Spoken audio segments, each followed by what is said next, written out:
সুপ্রিয় দর্শক, যে যেখান থেকে আমাদের এই অনুষ্ঠান দেখছেন সবাইকে অনেক অনেক প্রীতি ও শুভেচ্ছা জানিয়ে শুরু করছি চ্যানেল আইয়ের ধারাবাহিক আয়োজন রাজধানী উন্নয়ন কর্তৃপক্ষ নিবেদিত আজ এবং আগামীর রাজধানী ঢাকা। সুপ্রিয় দর্শক, রাজধানী ঢাকাকে আধুনিক ও পরিকল্পিত নগরী হিসেবে গড়ে তোলার লক্ষ্যে সরকারের যেই প্রতিষ্ঠানটি কাজ করে যাচ্ছে তার মধ্যে অন্যতম প্রতিষ্ঠান রয়েছে রাজধানী উন্নয়ন কর্তৃপক্ষ বা রাজুক। অনুমান নির্ভর একটি পরিসংখ্যান থেকে জানা যায় ঢাকা শহরের প্রায় 20% এলাকা পরিকল্পিত আবাসনের তুলনামূলক বৈশিষ্ট্য পাওয়া যায়। বৃহৎ একটি অংশ নির্মিত হচ্ছে বা নগরে পরিণত হচ্ছে অপরিকল্পিতভাবে এবং অনিয়ন্ত্রিতভাবে। বিশ্বের আধুনিক শহরের সাথে তাল মিলিয়ে ঢাকা শহরে নির্মিত হচ্ছে অনেক অনেক বহুতল ভবন এবং ক্ষেত্রবিশেষে এই সমস্ত বহুতল ভবনগুলি নির্মিত হচ্ছে নিরাপত্তা ঝুঁকিপূর্ণভাবে। এই সমস্ত বিষয়গুলির অপসারণের জন্য রাজধানী উন্নয়ন কর্তৃপক্ষ মোবাইল কোর্টের মাধ্যমে অপসারণ করছে ব্যর্থ অংশ। আবার অন্যদিকে এই সমস্ত বহুতল ভবনের নির্মাণ সামগ্রীর গুণগত মান, বিশেষ করে নির্মাণে ব্যবহৃত রড, সিমেন্ট, বালু, পাথর, এগুলোর গুণগত মান পরীক্ষার জন্য নির্মাতা প্রতিষ্ঠান অথবা ভবন মালিকদের রয়েছে যথেষ্ট উদাসীনতা এবং অবহেলা। এ সকল বিষয় নিয়ে আলোচনা করার জন্য আজকের আলোচ্য বিষয় নির্ধারণ করা হয়েছে ঝুঁকিপূর্ণ ও বিধিবহির্ভূত নির্মাণে রাজধানী উন্নয়ন কর্তৃপক্ষের মোবাইল কোর্টের তাৎপর্য এবং আধুনিক ও টেকসই ভবন নির্মাণে নির্মাণ সামগ্রী হিসাবে বিশেষ করে রড, সিমেন্ট, বালু, পাথরের গুণগত মান যাচাইয়ের জন্য এর তাৎপর্য এবং কতটা জরুরি এই বিষয়গুলো নিয়ে আমরা আজকে আলোচনা করব। আলোচনার জন্য আজকে আমাদের স্টুডিওতে উপস্থিত রয়েছেন বাংলাদেশ প্রকৌশল বিশ্ববিদ্যালয়ের প্রফেসর ডক্টর খান মাহমুদ আমানত। সহ-আলোচক হিসাবে আমাদের মাঝে উপস্থিত রয়েছেন স্টুডিওতে রাজধানী উন্নয়ন কর্তৃপক্ষের পরিচালক উন্নয়ন নিয়ন্ত্রণ ইঞ্জিনিয়ার মোহাম্মদ মনিরুল হক। আপনাদের দুইজনকেই আমাদের স্টুডিওতে স্বাগতম। সুপ্রিয় দর্শক, আলোচনা শুরুর পূর্বে চলুন দেখে আসি বাংলাদেশের স্বনামধন্য স্ট্রাকচারাল স্টিল বা রড উৎপাদনকারী প্রতিষ্ঠান বাংলাদেশ রিরোলিং মিল বা বিএসআরএম এর উপর একটি বিশেষ প্রামাণ্যচিত্র।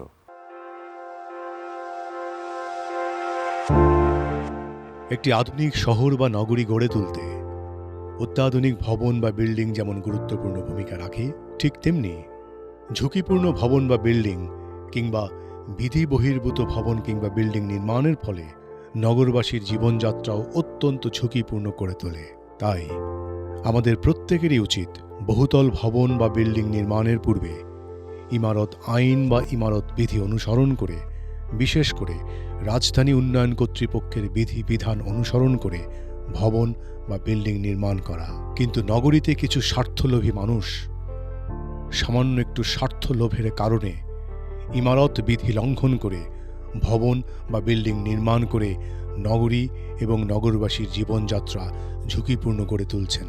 যদিও রাজধানী উন্নয়ন কর্তৃপক্ষ প্রতিদিন রাজধানীর বিভিন্ন স্থানে নিয়মিতভাবে মোবাইল কোর্ট পরিচালনা করে আসছে, যদিও রাজধানীতে ঝুঁকিপূর্ণ ভবনের সঠিক কোনো পরিসংখ্যান কারো কাছে নেই, কিংবা এই ঝুঁকিপূর্ণ ভবনগুলো সংস্কার কিংবা ভেঙে ফেলার সরকারিভাবে কিংবা ভবনের মালিকপক্ষের ব্যক্তিগত উদ্যোগে ভেঙে ফেলার কোনো লক্ষণ আমাদের চোখে পড়ে নাই।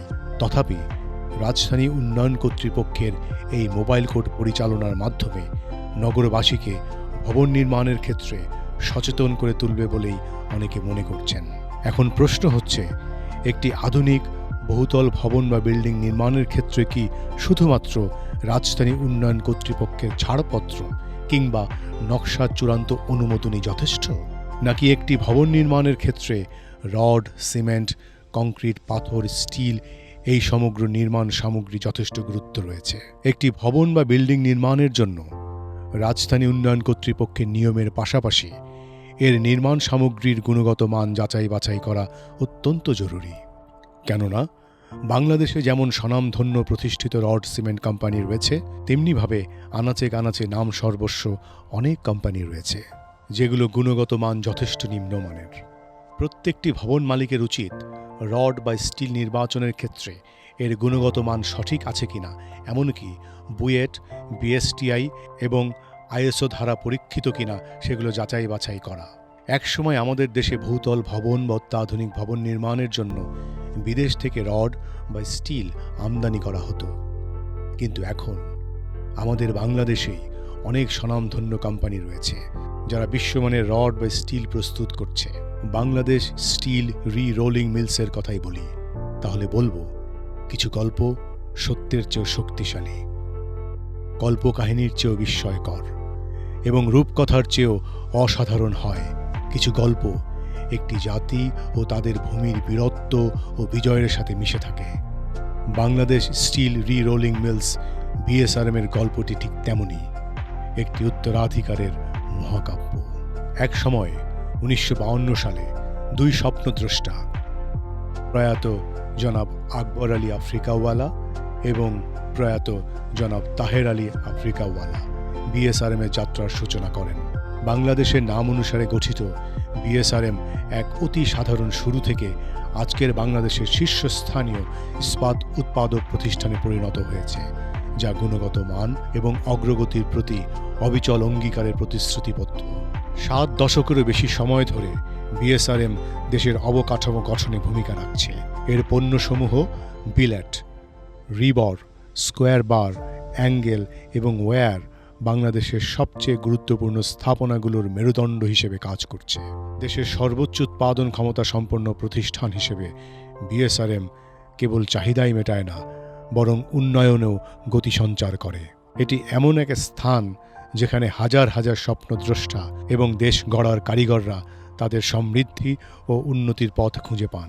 প্রয়াত আকবর আলী আফ্রিকাওয়ালার চট্টগ্রামের নাসিরাবাদের পাহাড়ে প্রথম 12 ইঞ্চি স্টিল হ্যান্ড রোলিং মিল স্থাপনের মধ্য দিয়ে এই যাত্রা শুরু হয়েছিল, একটি সাধারণ স্ফুলিঙ্গ যা শীঘ্রই ইস্পাতের এক বিশাল সাম্রাজ্য গড়ে তোলে। অল্প সময়ের মধ্যেই অগ্রগতির সেই শিখা 12 ইঞ্চি থেকে 9 ইঞ্চি, 7 ইঞ্চি এবং তারও বেশি বিস্তৃত হতে থাকে, যা একটি নিরাপদ ভবিষ্যৎ গড়ার লক্ষ্যে এক বিশাল উত্তরাধিকারের ভিত্তি স্থাপন করে। Bangladesh steel re-rolling mills BSTI Bangladesh প্রকৌশল বিশ্ববিদ্যালয় বুয়েট এবং আইএসও সার্টিফিকেট প্রাপ্ত একটি স্টিল রি-রোলিং মিলস কোম্পানি। বাংলাদেশে বিএসআরএমের মতো আরও অনেক প্রতিষ্ঠিত, স্বনামধন্য, গুণগত মানে নিশ্চয়তা প্রদান করে এমন স্টিল রি-রোলিং মিলস কোম্পানি রয়েছে। তাই যারা রাজধানীতে বহুতল ভবন বা বিল্ডিং নির্মাণ করেন তাদের উচিত বিএসআরএমের মতো অন্যান্য যে সকল প্রতিষ্ঠিত, স্বনামধন্য, গুণগত মান নিশ্চয়তা করে এমন আন্তর্জাতিক মানের সার্টিফিকেট প্রাপ্ত কোম্পানিগুলোর রড বা স্টিল ব্যবহার করা। কেননা আমাদের সকলের মনে রাখা উচিত, একটি ভবন নির্মাণের ক্ষেত্রে রাজধানী উন্নয়ন কর্তৃপক্ষের কাছ থেকে ছাড়পত্র বা নকশার চূড়ান্ত অনুমোদন পেলেই যথেষ্ট নয়। এই ভবনে আপনার পরিবার কিংবা প্রতিটি সদস্যের নিরাপত্তা নিশ্চিত করা অতীব জরুরি। পাশাপাশি রাজধানী উন্নয়ন কর্তৃপক্ষের উচিত শুধুমাত্র নির্মাণ বিধির ব্যত্যয় ঘটিয়ে ভবন বা বিল্ডিং নির্মাণ করেছে কিনা শুধুমাত্র এই বিষয়টি না দেখে ভবন নির্মাণে নির্মাণ সামগ্রীর গুণগত মান সঠিক আছে কিনা সেই বিষয়টিও মোবাইল কোর্টের মাধ্যমে দেখভাল করা। প্রিয় দর্শক, এতক্ষণ আমরা বাংলাদেশ স্টিল রি-রোলিং মিল বা বিএসআরএম এর উপর একটি বিশেষ প্রামাণ্য চিত্র দেখলাম। চলুন আমরা আলোচনায় ফিরে যাই। আলোচনার শুরুতেই প্রফেসর ডক্টর আমানত, আপনার কাছ থেকে আমরা জানতে চাই, সেটা হচ্ছে যে বাংলাদেশে স্টিল রি-রোলিং মিল যে সমস্ত প্রতিষ্ঠানগুলি রয়েছে, বিশেষ করে রড ম্যানুফ্যাকচারার বা উৎপাদনকারী প্রতিষ্ঠানগুলি রয়েছে, এই সমস্ত প্রতিষ্ঠান রড উৎপাদনে কী ধরনের গুণগত মানগুলি তারা নিয়ন্ত্রণ করছে এবং এই সমস্ত উৎপাদনকারী প্রতিষ্ঠানের তাদের যে কমপ্লায়েন্সেসগুলি আছে এই বিষয়ে বিস্তারিত যদি আপনি একটু বলেন। হ্যাঁ, তো বলা হচ্ছে যে বাংলাদেশে যে রডগুলো তৈরি হচ্ছে বিভিন্ন ভবনে কংক্রিট স্ট্রাকচার ব্যবহারের জন্য, এর জন্য অনেক নির্মাতা প্রতিষ্ঠান আছেন। যেমন একটু আগে আমরা বিএসআরএমের প্রামাণ্যচিত্র দেখলাম, এর বাইরে আরও অনেক প্রতিষ্ঠান আছেন।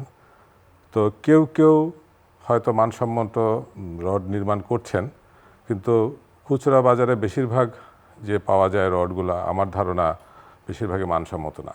এবং এগুলো নিয়ন্ত্রণের জন্য আমাদের বিএসটিআই আছে, বাংলাদেশ স্ট্যান্ডার্ড এবং টেস্টিং ইনস্টিটিউশন। তারা এই যারা নির্মাতা, এই রড প্রস্তুতকারী প্রতিষ্ঠান, তারা তাদের ফ্যাক্টরিতে ঠিক মতন যথাযথ প্রক্রিয়া নির্মাণ করছেন কিনা সেটা দেখভাল করে থাকেন। আমার কাছে কেন জানি মনে হয় সেখানে একটু ঘাটতি আছে।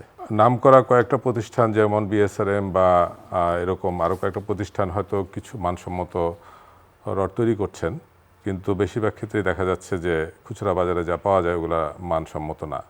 আমি এই বুয়েটের অধ্যাপনা করছি এবং আমাদের বুয়েটে প্রতিনিয়তই আমরা বিভিন্ন কোম্পানির রড পরীক্ষা করে থাকি, আমাদের ল্যাবরেটরিতে আসে এবং সেই পরীক্ষার ফলাফলের ভিত্তিতেই কিন্তু আমি কথাগুলো বলছি। সেই জন্য আমার মনে হয় এই ম্যানুফ্যাকচারিং প্রসেস যেটা, এটাতে আরও নজরদারি এবং নিয়ন্ত্রণ বাড়ানো দরকার, স্পেশালি মাঝারি পর্যায়ের যারা ফ্যাক্টরি আছে তাদের, সেখানে মানটা হয়তো অত ভালোভাবে নিয়ন্ত্রণ হচ্ছে না। সেটা আমরা যদি করতে পারি তাহলে অটোমেটিক্যালি আমাদের সাস্টেনেবল নির্মাণের জন্য যে একটা অন্যতম শর্ত যথাযথ গুণগত মানসম্পন্ন নির্মাণ সামগ্রী, সেটা আমরা মেনটেন করতে পারবো। সো সরকারের তরফ থেকে নিয়ন্ত্রণটা ইম্পর্টেন্ট। শুধু কি বিএসটিআই এটার এই কমপ্লায়েন্সই যথেষ্ট, নাকি আন্তর্জাতিকভাবে আরও কিছু, যেমন আমরা জানি যে আইএসও অথবা আমাদের যে এসিআই অথবা বিএনবিসি এ ধরনের কোড কমপ্লায়েন্সগুলো খুব জরুরি? না, আছে আমাদের আইনে আইএসও বা এএসটিএম বলেন, সেগুলো সবই আমরা অ্যাডপ্ট করেছি। কাজে কাগজে কলমে আমাদের দেশে সবই আছে, এটার ইমপ্লিমেন্টেশনটা এখন হচ্ছে না, হয়তো বা আমরা এখনও পিছিয়ে আছি স্ট্যান্ডার্ডটার ইমপ্লিমেন্টেশনে। কতগুলো প্রথম সারির যে ম্যানুফ্যাকচারার তারা হয়তো এটা মেনটেন করছে, কিন্তু বেশিরভাগ মাঝারি বা যে নামসর্বস্ব প্রতিষ্ঠান তারা এটা মানছেন না বা এগুলো না মেনেই মানহীন প্রোডাক্ট তৈরি করছেন। কাজে এটা নিয়ন্ত্রণ তো আইন প্রয়োগ করেই করতে হবে। আমরা দেখতে পাই যে বিশেষ করে গণপূর্ত অধিদপ্তর তাদের একটা শিডিউল অফ রেটস আছে, সেখানে কিন্তু এ ধরনের পণ্য উৎপাদনকারী, বিশেষ করে নির্মাণ সামগ্রী উৎপাদনকারী প্রতিষ্ঠানের অ্যানালিস্টমেন্ট করতে হয়, তাদের কিছু কমপ্লায়েন্স আছে। আপনি কি এটাকে যথার্থ মনে করেন যে তারা যে সমস্ত প্রতিষ্ঠানকে নিবন্ধন করছে সেই সমস্ত প্রতিষ্ঠানের উৎপাদিত পণ্যটা আন্তর্জাতিক মানসম্পন্ন, অথবা আমাদের যে মানদণ্ড নির্ধারণ করেছি পিডব্লিউডি শিডিউল অনুযায়ী বলা আছে যে টেস্ট করে যদি ভালো মানের রড পাওয়া যায় তাহলে সেটা ব্যবহার করা যাবে। এখন কোন নির্মাতার কাছ থেকে সেটা সংগ্রহ করতে হবে এই ব্যাপারে বোধহয় এমন কোনো বাধ্যবাধকতা নাই। ফলে ঠিকাদাররা সবসময় চাইবেন যার কাছ থেকে অপেক্ষাকৃত কম দামে এটা সংগ্রহ করা যায় তার কাছ থেকেই ঠিকাদাররা সংগ্রহ করবেন এবং সেখানে মানের ব্যাপারটা চলে আসে। কাজেই ওই এনলিস্টমেন্ট এবং এনফোর্সমেন্ট দুইটার মধ্যে একটু পার্থক্য আছে। আমরা যদি সুনির্দিষ্ট করে বলে দিতে পারি যে এই স্পেশালি এমএস রডের কথাই যদি বলি উদাহরণ হিসাবে, যে এমএস রড অমুক অমুক নিবন্ধিত কোম্পানি থেকেই একমাত্র সংগ্রহ করা যাবে, তাহলে একটা মান নিয়ন্ত্রণটা আরও ভালো হবে। আমি আপনার কাছে আবার ফেরত আসছি। আমি এখন একটু জানতে চাই আমাদের রাজধানী উন্নয়ন কর্তৃপক্ষের পরিচালক ইঞ্জিনিয়ার মোহাম্মদ মনিরুল হক আপনার কাছে। রাজুককে নকশার অনুমোদন দিয়ে থাকেন, যে কোনো ধরনের ভবনের নকশার আপনারা অনুমোদন দিয়ে যাচ্ছেন। দেখা যাচ্ছে যে অনুমোদিত নকশার ব্যর্থ ঘটিয়ে যে সমস্ত স্থাপনাগুলি নির্মিত হচ্ছে সেগুলো আবার আপনারা মোবাইল কোর্টের মাধ্যমে ব্যর্থ অংশ অপসারণ করছেন। তো এখানে এই মোবাইল কোর্টের যে তাৎপর্য সম্পর্কে যদি আপনি বলেন, যে আসলে সাধারণ জনগণ কিভাবে এই থেকে সুফল পাচ্ছে। একটা ভবন নির্মাণ অনুমোদনের পর যখন ভবন মালিক কাজ শুরু করবে, তার 15 দিন পূর্বে অথরাইজড অফিসারকে তাকে ইনফর্ম করতে হবে যে আমি বিল্ডিংয়ের কাজটা শুরু করব। কোনো কারণে যদি ভবন মালিক ইনফর্ম না করে, তাহলে তার দায়িত্বে নিয়োজিত যে কারিগরি ব্যক্তি তাকে ভবন মালিককে অথরাইজড অফিসারকে ইনফর্ম করতে হবে। যদি কেউই ইনফর্ম না করে তাহলে তাদের দায়িত্ব অবহেলা হিসাবে গণ্য হবে। এবং ইনফর্ম করার পর অথরাইজড অফিসার ইন্সপেক্টরকে ইনফর্ম করবে ওই বিল্ডিংটা পরিদর্শন করার জন্য। সেক্ষেত্রে কিন্তু একটা বিল্ডিংয়ের যখন লেআউট দেওয়া হয় তখনই কিন্তু আমাদের ইন্সপেক্টর গিয়ে তাকে বলবে যে আপনার বিল্ডিংটা ব্যত্যয়বিহীনভাবে যেভাবে নকশা অনুমোদন করা হয়েছে সেভাবে নির্মাণ করার জন্য। আপনি জানেন আসলে আমাদের দেশে যারা ভবন নির্মাণ করে তারা একটু প্রভাবশালী হয়। তো অনেক ক্ষেত্রে দেখা যায় যে ইন্সপেক্টররা যখন গিয়ে তাদেরকে প্রথমে বলে বিষয়টা, তারা অনেক সময় গুরুত্ব দিতে চায় না। তার পরবর্তী সময়ে কিন্তু রাজুক থেকে অথরাইজড অফিসার একটা নোটিশ করে, কারণ দর্শান নোটিশ করে 7 দিনের সময় দিয়ে, যে কেন আপনি এই ব্যত্যয় করলেন। তারপরেও দেখা যাচ্ছে যে সংশোধন হয় না। তারপরে তাকে আবার চূড়ান্ত নোটিশ করা হয় যে যদি আপনি এই ব্যত্যয় অপসারণ না করেন তাহলে আপনার বিরুদ্ধে ইমারত নির্মাণ আইন 1952 12 ধারা অনুযায়ী ব্যবস্থা নেওয়া হবে। সেক্ষেত্রেও দেখা যায় যে আসলে ভবন মালিকরা কিন্তু মনে করে যে এই আসলে মনে হয় কিছুই করবে না। এরকম ক্ষেত্রে কিন্তু আমরা সর্বশেষ পর্যায়ে মোবাইল কোর্ট পরিচালনা করে থাকি। এবং মোবাইল কোড পরিচালনা করতে গিয়ে একটা ভবনের ম্যাক্সিমাম ব্যত্যয় অংশ অপসারণ করার চেষ্টা করি এবং বাকি অংশ সে যাতে অপসারণ করে ফেলে তার জন্য অনেক ক্ষেত্রে আমরা মিটার নিয়ে আসতেছি। মিটার নিয়ে আসার পর সে দেখা যায় যে মিটার ছাড়া সে কাজ করতে পারে না, তখন আবার সে রাজুকে একটা অঙ্গীকারনামা দেয় যে আমাকে মিটারটা ফেরত দিয়ে দেওয়া হোক, মিটারটা ফেরত দিলে আমি সাথে সাথে ব্যত্যয় অংশ অপসারণ করে ফেলব। এরকম একটা অঙ্গীকারনামা দিয়ে আমরা 2 মাসের বা 3 মাসের সময় দিয়ে তাকে দিচ্ছি। দেওয়ার পর সে কিছু অংশ ভাঙে, ওইগুলি আবার আমরা নজরদারিতে নিয়ে আসতেছি যে 3 মাসের মধ্যে সে ব্যত্যয় অংশ অপসারণ করলো কিনা। এবং এই বিষয়গুলি যখন ঘটে তখন কিন্তু আমরা চেষ্টা করি বিভিন্ন মিডিয়াকে থাকার জন্য। মিডিয়া থাকলে কি হবে, তখন অন্যান্য ভবন মালিক যারা আছে তারা এইগুলি দেখে যাতে সতর্ক হয়, তারা যাতে বুঝতে পারে যে রাজুক কিন্তু মানে ছেড়ে দিবে না। রাজুকের নিয়ম অনুযায়ী যদি ভবন নির্মাণ করা না হয় তাহলে কিন্তু একসময় এগুলি রাজুক ভেঙে দিবে। এই বিষয়টা যাতে সবার নজরে আসে। যে স্থাপনাগুলো মোবাইল কোডের মাধ্যমে অপসারণ করবেন তাদের কি কোনো নোটিশ সার্ভ করেন যে অমুক দিনে মোবাইল কোড পরিচালনা হবে? আসলে মোবাইল কোড তো একটা আদালত, এখানে কিন্তু কোনো নোটিশ দেওয়ার কোনো প্রয়োজনীয়তা নাই। মোবাইল কোড আমরা যে কোনো সময় যে কোনো অবৈধ স্থাপনায় করতে পারি, কোনো এখানে নোটিশ দেওয়ার কোনো প্রয়োজনীয়তা নাই। না, আমরা কি শুধুমাত্র এই দায়টা যারা নির্মাতা প্রতিষ্ঠান তাদেরকেই দিব? মানে রাজুকের কি কোনো দায়ী নেই বা রাজুকের কোনো গাফিলতি নেই? আমাদের কেন মোবাইল কোড করতে হবে? কেন আমরা আগে এটা পাচ্ছি না? আপনি যে বলছেন যে নির্মাতা প্রতিষ্ঠানরা অনেক প্রভাবশালী হয়, যখন নির্মাণের সময় তাদেরকে সেভাবে হয়তো বা ম্যানেজ করা যায় না, কন্ট্রোলও করা যায় না। এটা একেবারেই সব ক্ষেত্রে কি সত্যি? আমাদের যে পরিমাণ ম্যানপাওয়ার আছে, আসলে যে পরিমাণ ভবন নির্মাণ হচ্ছে, অনেক ক্ষেত্রে দেখা গেছে যে আমাদের ইন্সপেক্টরের সংখ্যা সেই সংখ্যায় অনেক অপ্রতুল। তারা প্রতিনিয়ত এই বিষয়টা নিয়ে কিন্তু আমাদের সচিব মহোদয় একটা নির্দেশনা দিয়েছেন, প্রত্যেকটা ইন্সপেক্টরকে প্রতিদিন কমপক্ষে 5টা বিল্ডিং ভিজিট করতে হবে, ভিজিট করে তাকে রিপোর্ট দিতে হবে। মানে এই 5টা বিল্ডিং ভিজিট করে আমাদের ইন্সপেক্টরের সংখ্যা প্রায় 140 জন। তারা যদি প্রতিদিন 5টা করে বিল্ডিং ভিজিট করে তাহলে কিন্তু মানুষের মধ্যে একটা মেসেজ চলে যাবে। তারা প্রতিনিয়ত চেষ্টা করতেছে যাতে এই ব্যত্যয়গুলি বন্ধ করা যায়। স্যার, আমি আপনার কাছে আরেক কিছু জানতে চাই, সেটা হচ্ছে আপনি একটা দেখেছেন আমরা বিএসআরএমের উপরে, তাদের সক্ষমতার উপরে একটা বিশেষ প্রামাণ্য চিত্র আমরা দেখে আসলাম। বাংলাদেশের স্বনামধন্য প্রতিষ্ঠান হিসেবে বিএসআরএমের ভূমিকা রয়েছে। আপনিও বিএসআরএমের আমি মনে করি যে উপদেষ্টা হিসাবে দায়িত্ব পালন করেছেন, আমি যতটুকু জানি। এর সম্ভাবনা নিয়ে যদি কিছু বলেন বিএসআরএমের। বিএসআরএম বাংলাদেশের নিঃসন্দেহে শীর্ষস্থানীয় এমএস রড নির্মাতা প্রতিষ্ঠান, এ বিষয়ে সন্দেহ। তারা প্রথম সেই 1960s-এর দিকে, 59-60s-এর দিকে ওনারা সর্বপ্রথম বাংলাদেশে এমএস রড তৈরি করার কারখানা স্থাপন করেন এবং সেখান থেকে তারা যে লিডটা নিয়েছেন সেই লিডটা এখন পর্যন্ত তাদের লিডিং ভূমিকাটা, নেতৃস্থানীয় ভূমিকাটা এখনও বজায় আছে। ওনাদের যে প্রোডাক্ট, মূলত এমএস রড, এছাড়া ওনাদের আরও অনেক প্রোডাক্ট আছে, রিসেন্টলি আরও কিছু প্রোডাক্ট এনেছেন। সবগুলোতে মোটামুটিভাবে আমরা দেখেছি যে আন্তর্জাতিক মান বজায় রাখছেন। বিএসআরএমের যে উৎপাদিত রড আন্তর্জাতিক যে মানদণ্ডের যে বিভিন্ন প্যারামিটার আছে, সেই সমস্ত প্যারামিটারের সাথে কতটুকু অ্যালাইন করছে, যদি স্পেসিফিকভাবে আমরা একটু জানতে চাই কয়েকটা পয়েন্টে। আচ্ছা, আন্তর্জাতিক মানদণ্ডের সাথে তারা 100% অ্যালাইন করেন, এবং আন্তর্জাতিক এবং দেশীয় দুটার সাথে 100% অ্যালাইন করেন। এটা নিয়ে আসলে সন্দেহের কোনো কারণ নাই। স্পেশালি তাদের প্রোডাক্ট যেগুলো, আমাদের বাংলাদেশে তো এখন আমরা আইএসও স্ট্যান্ডার্ড ফলো করি, আইএসও 6935, যেটাতে এমএস রডের কীভাবে নির্মাণ করতে হবে, সেটার বিলেটের কোয়ালিটি কী হবে, সেই বিলেট থেকে যে রডটা তৈরি হবে সেটার স্ট্রেংথ, ইলংগেশন, আরও অন্যান্য টেকনিক্যাল প্যারামিটার যা যা দরকার, ফ্যাটিগ, এগুলো কিভাবে কোন মানদণ্ড থাকতে হবে, সবগুলোই তারা কিন্তু মিট করে। বিএসআরএমের প্রোডাক্ট আন্তর্জাতিক মান মেনেই তৈরি করা হয়, বা আমাদের দেশে যত বড় বড় মেগা প্রজেক্টগুলো হয়েছে সেখানে বিএসআরএমের রডগুলো ব্যবহার হচ্ছে, অন্যান্য কোম্পানির রডও ব্যবহার হচ্ছে, কারণ যারাই আন্তর্জাতিক মানসম্মত মান মেনটেন করে তৈরি করছেন সবারটাই ব্যবহার হচ্ছে। তবে বিএসআরএম এক্ষেত্রে ডেফিনেটলি লিডিংয়ে আছেন, এবং আমাদের বুয়েটে ল্যাবরেটরিতে যে বিভিন্ন কোম্পানির রড তো আমরা সবসময় টেস্ট করি, তো সেখানে কনসিস্টেন্সির একটা প্রশ্ন থাকে যে কোন কোম্পানি কত কনসিস্টেন্টলি তাদের মানটা বজায় রাখছে। তো সেখানে আমাদের অবজারভেশন হচ্ছে বিএসআরএমের কনসিস্টেন্সি লেভেলটা সবচেয়ে বেশি।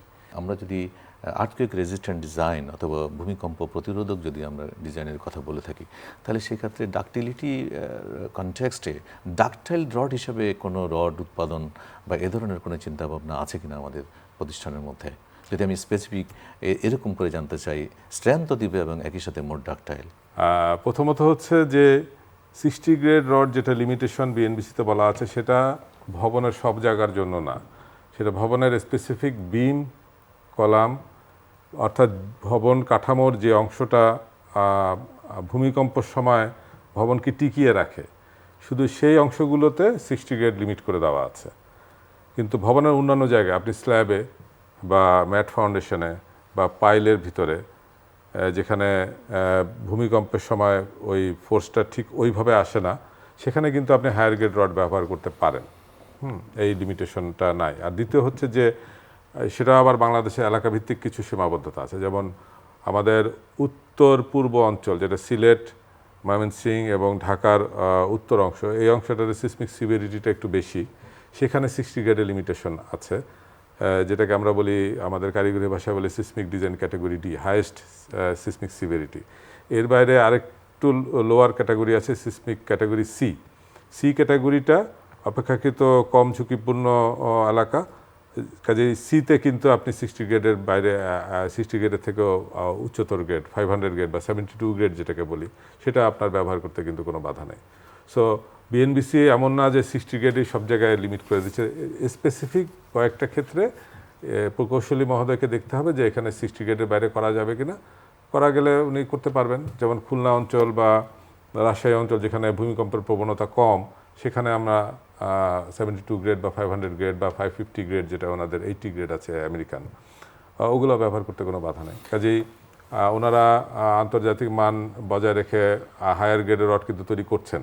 আমাদের দেশে কোনো কোনো কোম্পানি 600 গ্রেডও তৈরি করছেন। সো নিয়ম মেনে সব ধরনের স্ট্রেংথের রডই ব্যবহার করা যাবে। তারপরেও প্রাসঙ্গিক আরেকটা বিষয় একটু জেনে নিই, যে আরও আমরা কিছু শুনতে পাই, সেটা হতে যদি সংক্ষেপে একটু বলেন, যে কোস্টাল বেডগুলোতে যে সমস্ত রড ব্যবহার করা হয়, ইপক্সি রডের কথা আমরা শুনেছি। তারপরে বাংলাদেশে এখন উৎপাদন হচ্ছে, আমার মনে হয় স্বনামধন্য কিছু প্রতিষ্ঠান উৎপাদন করছে টেন্ডন, যেটা আমরা প্রিস্ট্রেস স্ট্রাকচারাল এলিমেন্ট যেগুলি রয়েছে সেখানে ব্যবহার করছি। তা আমাদের দেশের এই ধরনের উৎপাদনকারী প্রতিষ্ঠান কারা কারা এই ধরনেরগুলি, যেমন আগে পুরোপুরি ছিল কিন্তু ইম্পোর্টেড আমরা যতটুকু জানি টেন্ডনগুলি। প্রথমে আমরা আসি যে ওই যে কোস্টাল এলাকাতে যেখানে মরিচা পরে কংক্রিট স্থাপনার ড্যামেজ হওয়ার সম্ভাবনা বেশি, সেখানে এই রডের মরিচা পড়া থেকে রক্ষা করার জন্য ওই রডের গায়ে একটা কোটিং ইউজ করা হয়, এপক্সি কোটেড। এই রডটা আমার ধারণা এখন পর্যন্ত বাংলাদেশে শুধুমাত্র বিএসআরএমই তৈরি করে থাকেন, এবং তাও স্পেশাল অর্ডার দিয়ে ওনাদের কাছ থেকে এটা নেওয়া যেতে পারে। এবং ইতিমধ্যে বিভিন্ন সরকারি প্রতিষ্ঠান, স্পেশালি আমার ধারণা এলজিইডি এবং অন্যান্য প্রতিষ্ঠান, তারা এটা নিচ্ছেন। এবং কোস্টাল এলাকাতে কংক্রিট স্থাপনার স্থায়িত্ব বাড়ানোর জন্য এটা একটা স্বীকৃত পদ্ধতি। আমাদের দেশে এটা হয়তো খুব বেশি দিন আসে নাই, 5-10 বছর হয়েছে, কিন্তু এটা কিন্তু বহির্বিশ্বে, উন্নত বিশ্বে বহু আগে থেকে আছে। 1970-এর দশকের পর থেকে এটা চালু হয়েছে, এবং সারা বিশ্বে এটা একটা অ্যাকসেপ্টেড মেথড। আরও অনেক মেথড আছে, একটা অ্যাকসেপ্টেড মেথড যে এই কোস্টাল এলাকাতে, স্যালাইন এলাকাতে স্থাপনার স্থায়িত্ব বাড়ানোর জন্য। আর দ্বিতীয় যেটা বললেন যে টেন্ডন হচ্ছে সাধারণত ইনফ্রাস্ট্রাকচার, বড় ধরনের ব্রিজ বা এলিভেটেড এক্সপ্রেসওয়ে, এই সমস্ত স্থাপনায় যে বড় বড় গার্ডারগুলো ইউজ হয়, সেখানে পিএস্ট্রেস রেইনফোর্সমেন্ট বা পিএস্ট্রেস রড ব্যবহার হয়। সেটাও কিছুদিন আগ পর্যন্ত সম্পূর্ণভাবে আমাদের আমদানি নির্ভর ছিল। সাম্প্রতিককালে কয়েক বছর ধরে বিএসআরএমও সেটা স্থানীয়ভাবে উৎপাদন করছেন, এবং সেটাও আমাদের দেশের বিভিন্ন এই ইনফ্রাস্ট্রাকচারে, এলিভেটেড রোড, ব্রিজ, এই ধরনের স্থাপনায় ব্যবহার হচ্ছে। এবং এতে করে আমাদের বৈদেশিক মুদ্রা নিশ্চয়ই অনেক সাশ্রয় হচ্ছে। যেটা আমাদের সরাসরি ইম্পোর্ট করতে হতো, সেটা এখন আমরা দেশীয় ভাবে উৎপাদন করে ব্যবহার করতে পারছি। সো এটাও একটা ভালো দিক আমি মনে করি আমাদের দেশের প্রেক্ষাপটে। সুপ্রিয় দর্শক, রাজুক নিবেদিত আজ এবং আগামী রাজধানী ঢাকা অনুষ্ঠানে ঢাকা মহানগরীর বিভিন্ন সমস্যা এবং সমাধানের বিষয়ে আমরা আলোচনা করে থাকি। আগামী পর্বে নতুন কোনো বিষয়ে, নতুন কোনো অতিথি নিয়ে আবার হাজির হব। সে পর্যন্ত ভালো থাকুন, সুস্থ থাকুন। আল্লাহ হাফেজ।